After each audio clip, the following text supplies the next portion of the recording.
दोस्तों आज मैं आपके सामने इकोनॉमिक्स का मोस्ट इंपॉर्टेंट क्वेश्चन लेकर आया हूं मेरे भाई। इसी तरह से आपके पेपर में क्वेश्चन छपेगी जैसे आप लोगों को यहां पे दिख रहा है। और बहुत सारे स्टूडेंट्स बोल रहे हैं सर हम लोगों को मैराथन क्लास कब होगी। तो मेरे दोस्तों आप लोगों का मैराथन क्लास यूट्यूब पे नहीं होगी, आप सभी को अच्छी तरह से पता है।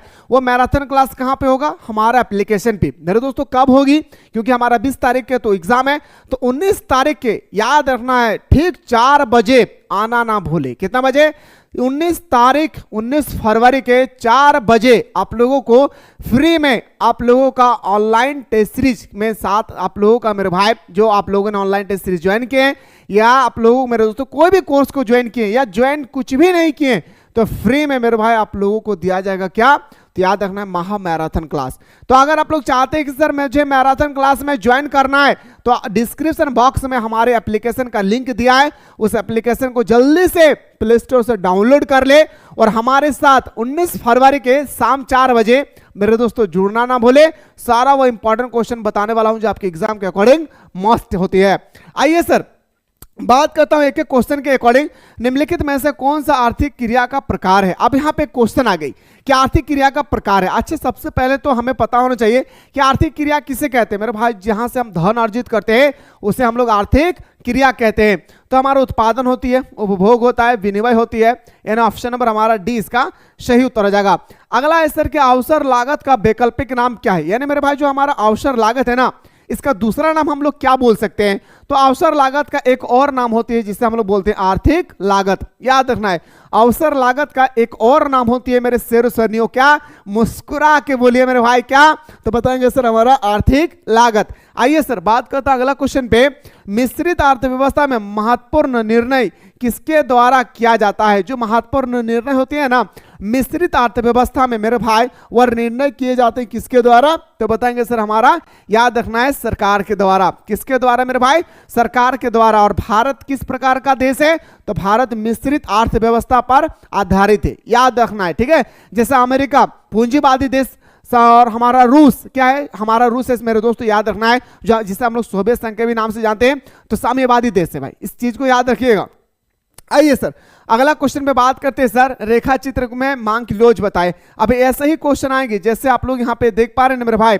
तो बताएंगे सर ये हमारा क्या है सर? यहाँ पे तो हमारा जीरो बनती है, यहाँ तो हमारा जीरो है नहीं यहाँ पे। अब ये डायग्राम यहाँ पे आपको देखना होगा, जब आपका जीरो से नीचे आ जाएगा ना मेरे भाई तो उसे हम लोग बेलोचेदार कहते हैं। लेकिन यहाँ पे क्या है? जीरो से ज्यादा है तो बोलेंगे सर लोचेदार है। क्या है मेरे भाई? ये हमारा ऑप्शन नंबर क्या हो जाएगा? 4 का सर याद रखना है 20 द करेक्ट आंसर हो जाएगा। बात करते हैं सर अगला क्वेश्चन पे, क्वेश्चन नंबर नेक्स्ट में मूव करते हैं। और जैसे क्वेश्चन देख रहे हैं D2 आपके परीक्षा में भी मेरे दोस्तों वैसा ही क्वेश्चन आएगा, ठीक है। ऐसा वस्तु जिनका एक दूसरे का स्थान पर प्रयोग किया जाता है हमारा क्या कहलाता है? नहीं समझ में आया सर कि एक दूसरे पर हम लोग प्रयोग कैसे करेंगे? कॉफी पीते हैं, कॉफी का दाम बढ़ गया है तो हम चाय पिएंगे। पेंसिल से लिख रहे हैं, पेंसिल का दाम बढ़ गया है, हम कलम से लिखेंगे। समझ में आ रही ना? हाँ समझिएगा मेरे भाई। मेरा वाइफ ज्यादा नखड़ा कर रही है, उसको हटा के दूसरा लेकर आए जाएंगे, मतलब ऐसा करेंगे नहीं भाई, समझा रहा हूं, समझ में आ रही है ना? हाँ तो याद रखेगा। तो उसको हम लोग ऐसे वस्तु को हम लोग बोलते हैं कॉम्प्लीमेंट्री गुड्स, यानी हम लोग अस्थापन वस्तु। ऑप्शन नंबर हमारा सॉरी इसे हम लोग बोलते हैं अस्थापन वस्तु।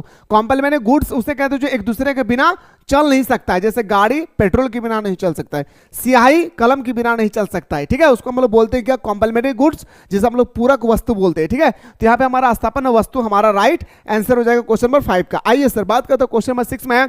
जिस समय अवधि में उत्पादन के सभी साधन परिवर्तनशील होते हैं उसे कहा जाता है, उसे हम लोग बोलते हैं क्या मेरे भाई? परिवर्तन किया जाएगा लॉन्ग टर्म में, शॉर्ट टर्म में हम लोग परिवर्तन नहीं कर सकते हैं, यस या नो? तो बताएंगे सर हमारा दीर्घकाल। ऑप्शन नंबर हमारा सी इसका राइट आंसर हो जाएगा। अगला है सर उत्पादन का सक्रिय साधन क्या है? अब क्वेश्चन नंबर नेक्स्ट पे आते हैं सर 7 में कि उत्पादन का आखिर सक्रिय साधन क्या है? तो उत्पादन का जो सक्रिय साधन है मेरे भाई वो हमारा श्रम है। क्या है मेरे भाई? याद रखना उत्पादन का जो सक्रिय साधन है वो हमारा क्या हो जाएगी सर? श्रम हो जाएगा। क्या हो जाएगा?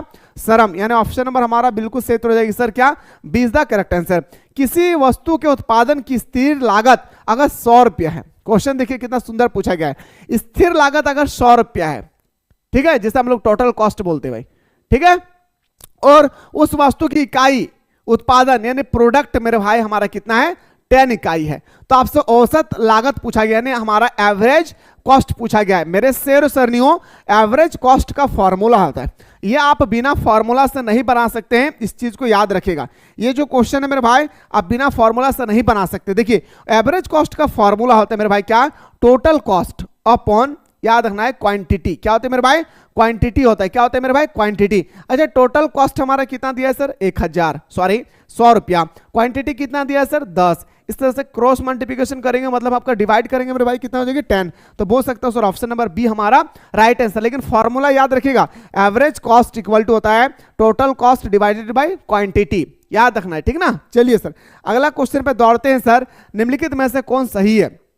आपके सामने ये 4 स्टेटमेंट दिया है और आपको पूछा गया है कि इनमें से कौन सही है। अच्छा आपको पता होगा तभी तो आप सही कर सकते हैं ना। तो मेरे दोस्तों मैंने आप लोगों को चिल्ला चिल्ला के बताया था सर, क्या average revenue equal to marginal revenue होती है। और ये हमें कहां देखने को मिलता है सर, तो पूर्ण प्रतियोगिता बाजार में। ये देख के आप लोग भड़क गए भाई, है ना, ये देख के आप लोग भड़क गए। नहीं भाई, हड़कना नहीं है ना भड़कना है भाई, ठीक है। चलिए सर अगला क्वेश्चन पे आते हैं सर। क्वेश्चन नंबर 10 पे पूछा गया है कि पूर्ति निम्नलिखित में से किससे जुड़ी हुई है। जो हमारा पूर्ति है वो किससे जुड़ा हुआ है, तो बताएंगे सर किसी समय की अवधि से और कीमत से। यानी ऑप्शन नंबर हमारा सी हमारा राइट आंसर हो जाएगा। क्या होगा मेरे शेर सरनियों, सी हमारा राइट आंसर हो जाएगी। क्या हो जाएगी, सी हमारा राइट आंसर हो जाएगा।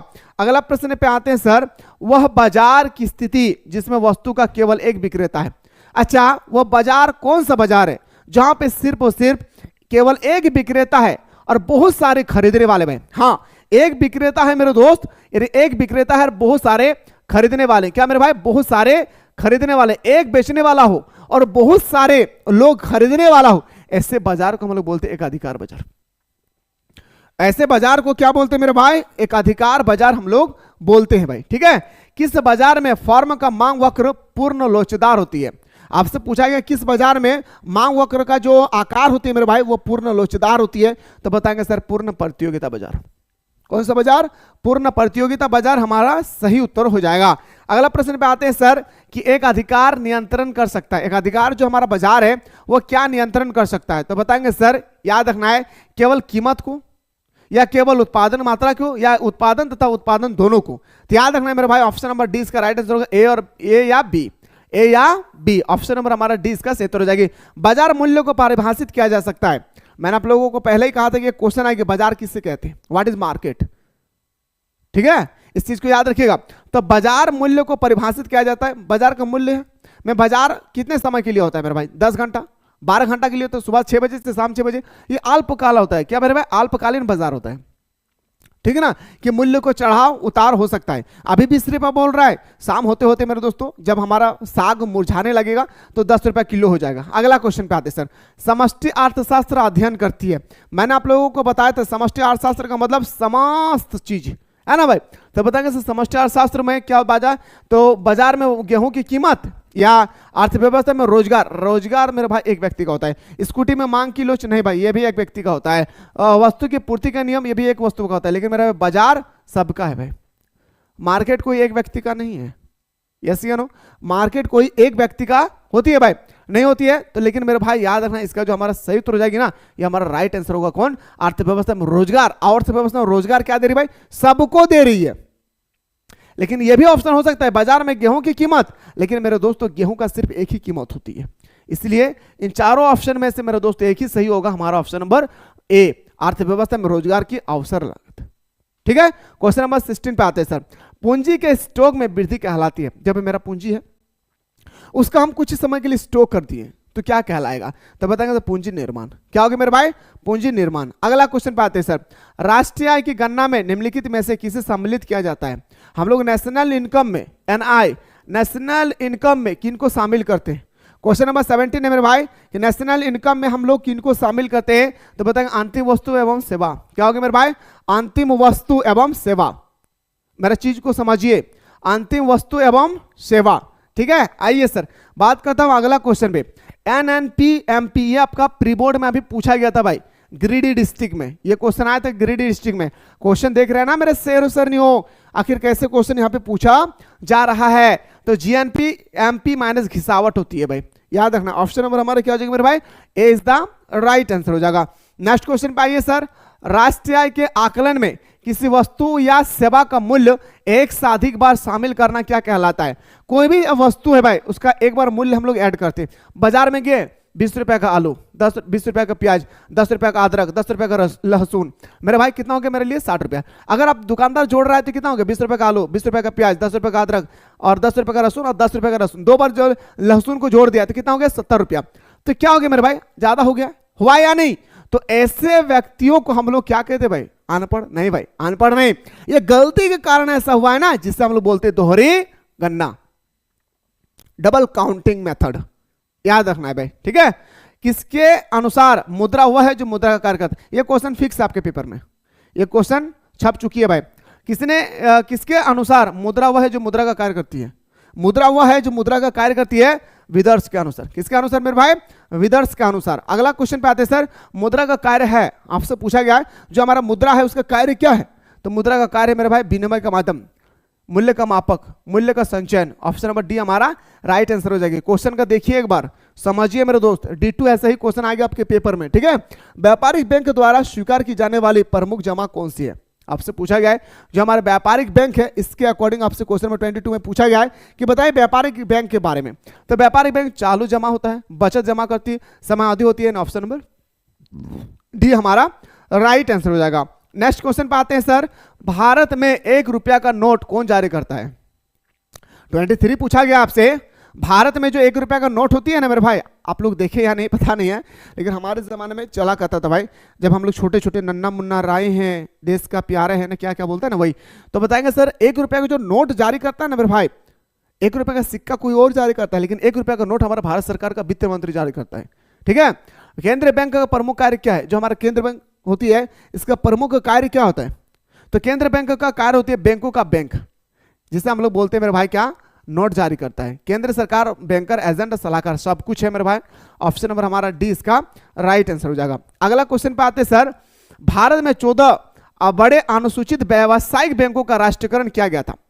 देखिए मेरे दोस्तों, जो हमारा reserve bank of India, RBI, reserve bank of India, इसकी जो स्थापना होती है ना, वो हमारा 1935 में होता है, ठीक है। पर इसके साथ 14 बैंक जो थी हमारा, इसका राष्ट्रीयकरण किया जाता है। तो इसका राष्ट्रीयकरण कब होते हैं? 1969। कुछ पगला हुआ बोल रहे थे ना सर, इसका राष्ट्रीयकरण 1949 में हुआ था। पगला ऐसा ना बोलियो रे।